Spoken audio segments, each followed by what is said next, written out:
स्थानीय स्वशासन को ही हम लोग कहते हैं पंचायती राज व्यवस्था। ठीक है, स्थानीय स्वशासन को ही क्या कहा जाता है? पंचायती राज व्यवस्था कहा जाता है। ठीक है, तो स्थानीय स्वशासन किसको कहेंगे? सिंपल शब्द में गांव या जिला स्तर के शासन को ही क्या कहते हैं? स्थानीय स्वशासन कहते हैं। यहां आशय है स्थानीय स्वशासन से जिसमें राजनीतिक विस्तार आम आदमी के हाथों तक हो। जो जनता है, आम आदमी, उसके हाथों में राजनीतिक शक्ति होनी चाहिए, जिसमें वे अपनी स्थानीय समस्याओं का निराकरण स्वयं कर सके। जो स्थानीय स्तर पे सरपंच क्यों बनाया जाता है? कि गांव का जो लड़ाई झगड़ा है वो जिला लेवल तक नहीं जाए, गांव में ही निपटारा हो जाए। इसीलिए गांव में क्या होता है? सरपंच होता है, उसके साथ और पंच भी होता है। ठीक है, स्थानीय स्वशासन में विकेंद्रीकरण, शासन व्यवस्था तथा सहभागिता मूलक लोकतंत्र का आदर्श निहित होता है। अब देखोगे, कहेगा कि स्थानीय स्वशासन को विकेंद्रीकृत क्यों कहते हैं? केंद्रीकृत मतलब क्या होता है? सब एक जगह है, यानी नीचे से ऊपर की ओर आपका केंद्र की ओर बढ़ जाना। केंद्र का शासन को केंद्रीकृत शासन बोलेंगे। आज जब छोटे छोटे स्तर पे शासन होगा उसको क्या बोलेंगे? विकेंद्रीकृत शासन व्यवस्था। तो पंचायती राज व्यवस्था विकेंद्रीकृत शासन व्यवस्था है। ये भी क्वेश्चन कई बार पूछ देगा, केंद्रीकृत है या विकेंद्रीकृत है? तो क्या है? विकेंद्रीकृत है। अब आते हैं, जो भारत में स्थानीय स्वशासन की शुरुआत अंग्रेज के समय में किसने किया था? तो लॉर्ड रिपर ने 1882 ईस्वी में, बहुत पहले, स्थानीय स्वशासन संबंधी प्रस्ताव दिया था, जिसे स्थानीय स्वशासन संस्थाओं का मैग्ना कार्टा कहा जाता है। और लॉर्ड रिपन को स्थानीय स्वशासन का जनक भी कहा जाता है। यह क्वेश्चन कई बार पूछा है कि स्थानीय स्वशासन का जनक किसको कहा जाता है? लॉर्ड रिपन को। किसको कहा जाएगा? लॉर्ड रिपन को स्थानीय स्वशासन का जनक कहा जाएगा। किसको कहा जाएगा? लॉर्ड रिपन को। भूलोगे भी, लॉर्ड रिपन को क्या कहा जाता है? स्थानीय स्वशासन का जनक। कब इसने शुरुआत किया? 1882 ईस्वी में। 1882 ईस्वी में। अब देखिए, भारत में अगर जब देश आजादी की बात करेंगे, उसके बाद भारत में यह विचार महात्मा गांधी के द्वारा दिया गया। उनका एक अलग ही थॉट चलता था महात्मा गांधी का। वे केंद्रीकृत शासन की बात नहीं करते थे। वो कहते थे कि कोई सरकार नहीं होना चाहिए, जनता खुद होना चाहिए सरकार का मालिक, जनता के माध्यम से ही होना चाहिए। बड़े बड़े इंडस्ट्रीज नहीं होने चाहिए, छोटे छोटे कुटीर उद्योग होने चाहिए, लघु उद्योग होने चाहिए। उनका कॉन्सेप्ट अभी के डेट में भी सही है। ठीक है, अभी देखो, हम लोग देखते हैं कि बड़ी बड़ी कंपनियां आ गई। अब देखो, जैसे जियो आया, बड़ी कंपनी है, छोटा जितना कंपनी था उसको समाप्त कर दिया। पहले क्या था कि पैसा जो है कई लोगों में डिस्ट्रीब्यूट हो रहा था। अब क्या हो गया? सेंट्रलाइज्ड हो गया। अब सारा पैसा जो आपका टेलीकॉम इंडस्ट्री क्या है, किसके पास चला गया? मुकेश अंबानी के पास जा रहा है। उसी प्रकार से अडानी ने क्या किया? बड़े बड़े जितने भी संस्थाएं थी, सरकारी संस्थाएं हो चाहे प्राइवेट हो, बहुत सारे को अपने में मर्ज कर लिया, खरीद लिया। तो क्या हुआ? सारा इनकम किसके पास चला गया? तो एक व्यक्ति, एक प्रॉपर व्यक्ति के पास चला जाता है, जिससे क्या हो गया कि भारत में गरीबी बढ़ी। भूखमरी सूचकांक में भी आपका पीछा चला गया रेट, गरीबी बढ़ गई। अमीर लोगों की संख्या बढ़ती है तो स्वाभाविक है कि गरीब लोगों की भी संख्या बढ़ेगी। और जो अमीर बनता है वो गरीबों का ही लेकर के अमीर बनता है। अगर मान के चलो 100 रुपया है और 100 आदमी है, सब में डिस्ट्रीब्यूट हो गया तो 1-1 रुपया हिस्सा पड़ा। अगर कोई आदमी के पास 90 रुपया आ गया तो यानी 90 आदमी, एक आदमी के पास 90 है तो 99 आदमी के पास तो 10 ही रुपया है ना। तो स्वाभाविक सी बात है कि कहीं ना कहीं ये डिपेंड करता है। तो स्थानीय स्वशासन की तरह का जो कॉन्सेप्ट है, महात्मा गांधी बहुत बड़े दूरदर्शी भी थे और एक शिक्षाविद भी थे और राजनीतिज्ञ तो थे ही और एक बैरिस्टर तो थे ही। ठीक है, तो उनका कॉन्सेप्ट कहीं ना कहीं अगर गौर किया जाए तो बहुत ही बेहतर था। अगर उस पर भी काम किया जाता तो आज देश बहुत आगे बढ़ चुका होता।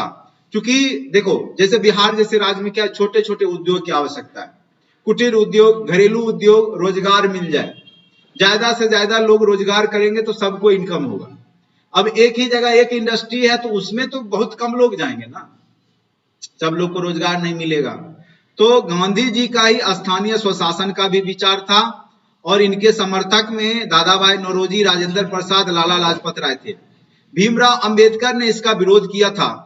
क्यों विरोध किया था? तो भीमराव अंबेडकर गलत नहीं थे।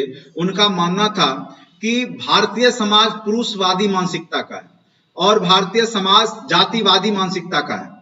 और जब पंचायती राज व्यवस्था होगा तो समाज के वे, अभी भी आप देखेंगे जो वह तरह का आदमी मुखिया बनता है जो बाहुबली है, और वो शोषण ही करता है, ठीक है। तो भीमराव अंबेडकर का कहना था अगर स्थानीय स्वशासन होगा देश में तो सबसे बड़ी बात हो जाएगी, जो सामंतवादी व्यवस्था है, जो जमींदार लोग हैं, जो बाहुबली हैं, वही मुखिया बनेंगे और फिर वो शोषण करेंगे। इसीलिए वो उसके विपक्ष में थे। अगर पूछेगा पंचायती राज व्यवस्था के विपक्ष में कौन थे, तो डॉक्टर भीमराव अंबेडकर। वो नहीं चाहते थे कि पंचायती राज व्यवस्था हो, क्योंकि उनको पता था कि भारतीय समाज किस प्रकार से गरीबों का शोषण करता है स्थानीय स्तर पे। अभी भी आप देखेंगे कि मुखिया सरपंच वही बनता है जो बाहुबली है, या कह सकते हैं कि सही आदमी तो जनता चुनती नहीं, या तो जिसके पास पैसा खर्च करता है ज्यादा, नहीं, या जबरदस्ती डरा धमका के वोट ले लेता है, लोग उसी को वोट देता है। तो आज भी इनके कॉन्सेप्ट को आप देख सकते हैं कि भीमराव अंबेडकर भी गलत नहीं थे, उनका भी कहना सही था, ठीक है। तो जब तक आपके देश में सामंतवादी सोच, पुरुषवादी मानसिकता, ठीक है, जातिवादी मानसिकता रहेगा, तब तक जो है, हाँ, तो इसका उपाय था, इसका उपाय यह है कि स्थानीय स्तर पे आप देखिएगा आरक्षण की बात की गई, महिलाओं को 50% आरक्षण दिया गया पंचायती राज व्यवस्था में, यानी 100 में 50 वो महिला ही बनेगी मुखिया सरपंच, ठीक है। तो यहाँ पे आपका ये दूर हो गया समस्या पुरुषवादी वाला। दूसरा है जातिवादी, तो जाति आधारित भी आरक्षण है, रोस्टर बनता है कि 5 साल अगर जनरल बनेगा तो 5 साल ओबीसी, 5 साल एसटी एससी, इस तरीका से आप देखिएगा कि वो ये होता है। तो ये भी समस्या दूर हो गई। तो ये समस्या जो था उसको दूर करके पंचायती राज व्यवस्था को लागू किया गया, ठीक है। तो धीरे धीरे, लेकिन हैंडल तो रहता है मेन आदमी के पास जो वर्चस्वशाली है। अगर कहीं पे देखेंगे आप एसटी एससी या महिला का सीट है तो उसका पति ही हावी रहेगा। अगर एसटी एससी है फिर भी उसके पीछे जो गांव के बाहुबली सामंती होते हैं उन्हीं का हाथ होता है, वही जो है उस डोरी को घुमा रहे होते हैं, किधर नाचना है उसको, ठीक है। ये बात आप गौर करेंगे। चलिए, संविधान सभा में स्थानीय स्वशासन को नीति निदेशक तत्व अनुच्छेद 40 के तहत शामिल किया गया है। पहले ही हमने बता दिया था कि अनुच्छेद 40 के तहत ही यह क्वेश्चन अति महत्वपूर्ण है, बार बार पूछेगा कि पंचायती राज व्यवस्था को या स्थानीय स्वशासन को नीति निदेशक तत्व के तहत कितना अनुच्छेद में शामिल किया गया था? अनुच्छेद 40, याद रहेगा। अनुच्छेद 40 क्या चीज से संबंधित है? स्थानीय स्वशासन से। कोई दिक्कत तो नहीं है? अब आ जाइए, 2 अक्टूबर 1952 को 55 विकास खंडों में सामुदायिक विकास कार्यक्रम की शुरुआत हुई। तो ये भी क्वेश्चन बार बार पूछेगा कि सामुदायिक विकास कार्यक्रम की शुरुआत कब हुई? तो 2 अक्टूबर 1952 को। कब हुआ? 2 अक्टूबर 1952 को सामुदायिक विकास कार्यक्रम। आप हर एक गांव में देखिएगा सामुदायिक विकास ये होता है, भवन होता है, सामुदायिक भवन होता है, आप गौर कीजिएगा। तो वो पंचायती राज व्यवस्था की ही पृष्ठभूमि तैयार करने के लिए था। पहले जब मुखिया सरपंच का चुनाव नहीं होता था तो सामुदायिक स्तर पे विकास करने के लिए उसके गांव के लोग मेंबर होते थे और वो कैसे समाज का विकास होगा तो वो लोग करते थे। तो इसकी शुरुआत बहुत पहले हो गई थी, 2 अक्टूबर 1952 को। फिर 1950-52 तक चरणबद्ध प्रयासों के बाद 73वें और 74वें संविधान संशोधन कब हुआ? तो 1992 में स्थानीय स्वशासन को संवैधानिक दर्जा मिला। यानी 1992 से पहले इसको संवैधानिक दर्जा नहीं था, संविधान में इसका जिक्र नहीं किया गया था। कई राज्य में बनाया गया था लेकिन इसको संवैधानिक ढांचा नहीं दिया गया था, संविधान में लिखा नहीं गया था। सबसे पहले जो पंचायती राज व्यवस्था के लिए जो बहुत सारी समितियां बनी उसमें आपका था बलवंत राय मेहता समिति। ये अति महत्वपूर्ण है, यही पूछेगा कि भारत में जो पंचायती राज व्यवस्था है त्रिस्तरीय, उसकी शुरुआत किसने किया? तो बलवंत राय मेहता समिति। किसने किया? बलवंत राय मेहता समिति। एक जिला स्तर पे, एक खंड स्तर पे जो प्रखंड स्तर है, एक गांव स्तर पे। अभी होता है ना, गांव में आपका मुखिया, प्रखंड में आपका प्रमुख, पंचायत समिति का जो अध्यक्ष होता है प्रमुख होता है ना, उसके ऊपर जिला परिषद अध्यक्ष होता है। तो ये 3 स्तर पे अभी जो शासन की बात है, ये सर्वप्रथम बलवंत राय मेहता समिति 1957 में कॉन्सेप्ट दिया कि आप तीनों स्तर पे बनाइए और सबको कोरिलेट कीजिए, ठीक है। पंचायती राज व्यवस्था में जो त्रिस्तरीय ढांचा है, ग्राम स्तर पे ग्राम पंचायत, प्रखंड स्तर या ब्लॉक स्तर पे आपका पंचायत समिति अध्यक्ष होता है जिसको प्रमुख बोलते हो, और जिला स्तर पे जिला परिषद होता है।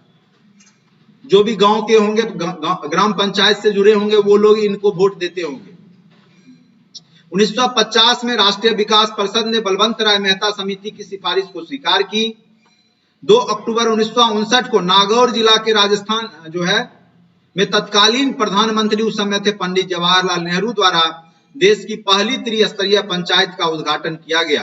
तत्पश्चात 11 अक्टूबर 1959 को आंध्र प्रदेश के महबूबनगर जिले में साध नगर विकास प्रखंड में इसे शुरू किया गया। तो ये भी क्वेश्चन अति महत्वपूर्ण हो गया। पहला जिला राजस्थान का नागौर, दूसरा जिला आंध्र प्रदेश का महबूबनगर जिला, ठीक है, जहां पे 1959 ईस्वी में ही पंचायती राज की शुरुआत कर दी गई। अति महत्वपूर्ण प्रश्न है, यहां से ऑब्जेक्टिव, ये जब चैप्टर हम पढ़ा लेंगे तो आप लोग लूसेंट ऑब्जेक्टिव का पॉलिटी सेक्शन में जाके पंचायती राज व्यवस्था होगा लास्ट में चैप्टर, उसको अच्छे से बना लीजिए, सारा ऑब्जेक्टिव बन जाए और एक भी क्वेश्चन उससे बाहर नहीं पूछता है। और 2-3 क्वेश्चन तो हर एक एग्जाम में आपको दिख जाएगा। अब आ जाइए, इसके लिए अशोक मेहता समिति बना था और इसने द्विस्तरीय मॉडल तैयार किया। अब कहोगे कैसे याद करेंगे द्विस्तरीय? देखो यहाँ पे देखो, नाम में 3 शब्द है, बलवंत राय मेहता, 3 है, त्रिस्तरीय, 1 2 3 है ना, बलवंत राय मेहता, 3 नाम का 3 पार्ट है, त्रिस्तरीय।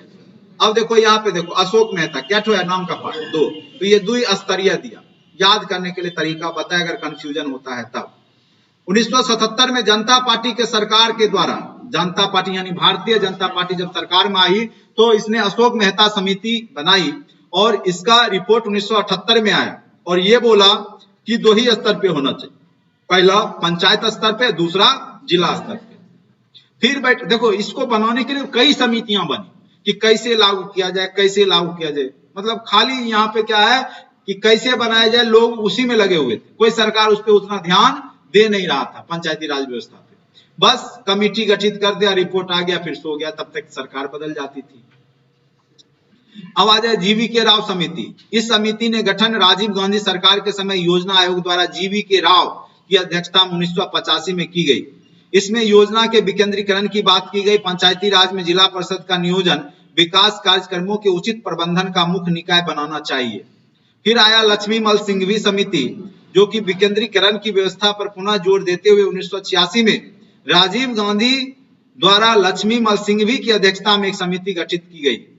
पंचायती राज व्यवस्था को संवैधानिक, और लक्ष्मी मल सिंघवी समिति ने ही बोला कि ये तब तक लागू नहीं होगा जब तक कि इसको संवैधानिक रूप से दर्जा नहीं दिया जाए, यानी संविधान में इस बात को जब तक लिखा नहीं जाएगा तब तक कोई राज्य इसको लागू करने वाला नहीं है। तो इसने बोला सर्वप्रथम इसको संवैधानिक रूप से इसको लिखा जाना चाहिए और इसने बताया कि त्रिस्तरीय ही सही है, ग्राम खंड और पंचायत स्तर पे गठन किया जाए। और इसी के तहत 73वां संविधान संशोधन 1992 में आया, यानी संविधान में संशोधन होगा। 73वां संविधान संशोधन 1992 में हुआ और उस समय तत्कालीन प्रधानमंत्री थे पीवी नरसिम्हा राव, ठीक है, और उसी के समय यह प्रभावी हुआ और 24 अप्रैल 1993 से 73वां संविधान संशोधन अधिनियम लागू हुआ। यानी 92 में अधिनियम आया और इसको लागू किया गया कब? 24 अप्रैल 1993। तो कई बार पूछेगा कि पंचायती राज दिवस कब मनाते हैं, तो 24 अप्रैल को। कब मनाते हैं? 24 अप्रैल को। और ये पंचायती राज दिवस मतलब पंचायती राज व्यवस्था का जो 73वां संविधान है लागू हो गया था 24 अप्रैल 1993 को। अधिनियम आया 1992 में, लेकिन लागू कब हुआ? 24 अप्रैल 1993 को। याद रखिएगा 73वां। अतः 24 अप्रैल को यह लिखा हुआ राष्ट्रीय पंचायत दिवस के रूप में मनाते हैं। अगर कोई पूछ दे कि पंचायत दिवस कब मनाया जाता है तो क्या बोलेंगे? 24 अप्रैल। इस अधिनियम संशोधन द्वारा संविधान में भाग कितना जोड़ा गया? भाग 9। पहले भाग 8 ही था, सॉरी, ये इस अधिनियम 22 भाग था।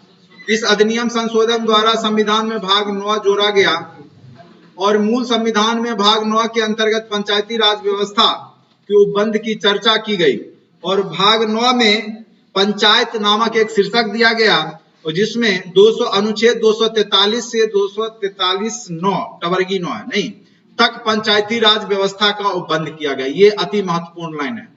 कई बार पूछेगा कि संविधान में पंचायती राज व्यवस्था को वैधानिक रूप से कितना अनुच्छेद में चर्चा किया गया है, तो 243 से 243(9) टवर्गी 9, ठीक है। फिर 73वां संविधान संशोधन द्वारा उसमें 11वीं अनुसूची जोड़ी गई और इसके तहत पंचायतों के लिए 29 विषयों की सूची की व्यवस्था की गई। कई बार पूछेगा कि पंचायती राज व्यवस्था संविधान के किस अनुसूची में जुड़ा हुआ है, क्या बोलेंगे? 11वां अनुसूची। और नगर निकाय किस में जुड़ा हुआ है? तो 12वां अनुसूची। अभी अनुसूचियों की संख्या कितनी है? 25 कि 12 है? अनुसूचियां कितनी है? 12। भाग कितना है? 22 भाग। 22 भाग ही मेन रूप से है, ठीक है। और 12 अनुसूचियां हैं, ठीक है। और 11वां अनुसूची जो पंचायती राज व्यवस्था से जुड़ा है, उसमें पंचायत में 29 विषय की चर्चा किया गया। 29 सब्जेक्ट, जैसे खेती, कृषि, भूमि विकास, भूमि सुधार कार्यान्वयन, चकबंदी, भूमि संरक्षण, चकबंदी, हदबंदी, ये सब जो है। चकबंदी हदबंदी एक प्रकार से भूमि सुधार अधिनियम है। जैसे मान के चलो कोई व्यक्ति है, उसको जमीन है लेकिन 5 जगह पे, कहीं 1 कट्ठा, कहीं 2 कट्ठा, कहीं 4 कट्ठा, ठीक है। वो खेती नहीं कर पाएगा ढंग से 1 कट्ठा 2 कट्ठा में। तो क्या किया जाएगा कि सब उसका जहां जहां जमीन है कोई एक व्यक्ति को दे दिया जाएगा, और उसका मतलब जहां पे एक एकत्रित करके एक जगह उसको एक जगह मिल जाएगा, दूसरे जगह जहां पे उसका था वो दूसरे व्यक्ति को दे दिया जाएगा, ठीक है। तो इसके तहत क्या होगा कि खेती में उसको एक जगह खेत रहेगा तो उसको करने में सुविधा होगा, ठीक है। लेकिन जनता तो ज्यादा होशियार है, खास करके बिहार का, एक बित्ता जो है छोड़ने के लिए तैयार नहीं होगा। उसको अगर बोले कि हम दूसरे जगह दुगुना दे देंगे तैयो नहीं लेगा, उससे अगर बेहतर जमीन देगा फिर भी नहीं लेगा, कहेगा कुछ तो बात है इसीलिए कि दे रहा है वो ले रहा है, नहीं, नकारात्मक सोच आ जाएगा, ठीक है। तो बिहार में बहुत मुश्किल है कोई भी चीज लागू करना, ठीक है, तो भारी मुश्किल है, ठीक है। ये है सिंचाई, पंचायती राज व्यवस्था का पार्ट है, तालाब से है, कुआं से है, नलकूप से है। पशुपालन में भी पंचायती राज व्यवस्था का विषय है। तो 29 विषय है जिसमें आपका पंचायतों का विकास किस प्रकार से होगा उस पे विषय दिया गया है। पंचायतों की संरचना, वैसे राज्य जिनकी जनसंख्या 20 लाख से अधिक हो, तो वैसा राज्य जिसका 20 लाख से अधिक है वह त्रिस्तरीय है, और जहां 20 लाख से कम है वहां द्विस्तरीय पंचायती राज व्यवस्था ही होता है। जैसे चले जाइए आप असम, जहां पे जनसंख्या 20 लाख, जैसे आपका उत्तर पूर्वी जो भी राज्य होगा, जैसे सिक्किम है, मिजोरम है, अरुणाचल प्रदेश है, तो वो सब में द्विस्तरीय राज व्यवस्था ही होगा, पंचायती राज व्यवस्था, क्योंकि वहां की आबादी 20 लाख से कम है। जहां पे 20 लाख से अधिक है वहीं पे ये व्यवस्था है। तो गांव स्तर पे ग्राम पंचायत संरचना, प्रधान या मुखिया कहलाता है, या सरपंच जो भी है, प्रत्यक्ष रूप से निर्वाचन होता है, यानी जनता डायरेक्ट रूप से वोट देती है। प्रखंड स्तर पे क्षेत्र पंचायत समिति होगा, प्रमुख होगा, और प्रत्यक्ष रूप से जनता वोट देती है, प्रमुख को नहीं देती है ना। तो आप वोट किसको देते हैं? पंचायत समिति सदस्य को देते हैं, और फिर पंचायत समिति सदस्य अपने में से किसी एक को चुन करके प्रमुख बनाता है। तो प्रमुख का निर्वाचन अगर पूछेगा प्रत्यक्ष रूप से होता है कि अप्रत्यक्ष रूप से होता है, क्या बोलेंगे? अप्रत्यक्ष रूप से होता है, क्योंकि जनता डायरेक्ट वोट देती और प्रमुख बनाती तब हुआ प्रत्यक्ष। लेकिन क्या जनता प्रमुख को वोट देती है? नहीं देती है। जनता किसको वोट देती है? तो पंचायत समिति सदस्य को देती है, और फिर पंचायत समिति सदस्य अपने में से किसी को चुनता है। तो डायरेक्ट जनता वोट नहीं दे रही है प्रमुख को, इसीलिए प्रखंड स्तर पे अप्रत्यक्ष निर्वाचन होता है, जनता के प्रतिनिधि उसको चुनते हैं। फिर जिला स्तर पे जिला पंचायत है, अध्यक्ष, अधिकारी या चेयरमैन होता है जिला परिषद का, और इसको भी जिला परिषद के जो सदस्य होते हैं वो चुन करके भेजते हैं। ये भी अप्रत्यक्ष आधार पे ही होता है। बोलिए, देख लो, बिहार में ग्राम पंचायतों के गठन हेतु स्वतंत्रता प्राप्ति के पश्चात वर्ष 1947 में ही बिहार पंचायती राज अधिनियम पारित किया गया था। 24 अप्रैल 1993 को भारतीय संविधान के 73वें संविधान संशोधन के परिप्रेक्ष्य में बिहार में भी पंचायती राज प्रणाली की संकल्पना को अत्यधिक प्रभावी बनाने के उद्देश्य से बिहार पंचायती राज अधिनियम 1993 पारित किया गया था। और अभी जो बिहार में पंचायती राज अधिनियम है 2006 है, इसके तहत महिला को 50% आरक्षण दिया गया है। मार्च 2010 की स्थिति के अनुसार बिहार में 38 जिला, 531 पंचायत समितियां और 8,442 ग्राम पंचायत मौजूद है।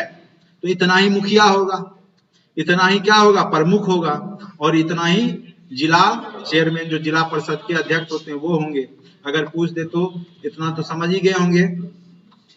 ठीक है, तो मुझे लगता है पंचायती राज व्यवस्था का कैसा भी क्वेश्चन तुम लोग अब छोड़ने वाले में से नहीं हो। और नहीं प्रमाण है तो लुसेंट ऑब्जेक्टिव लाए हो कोई बुक?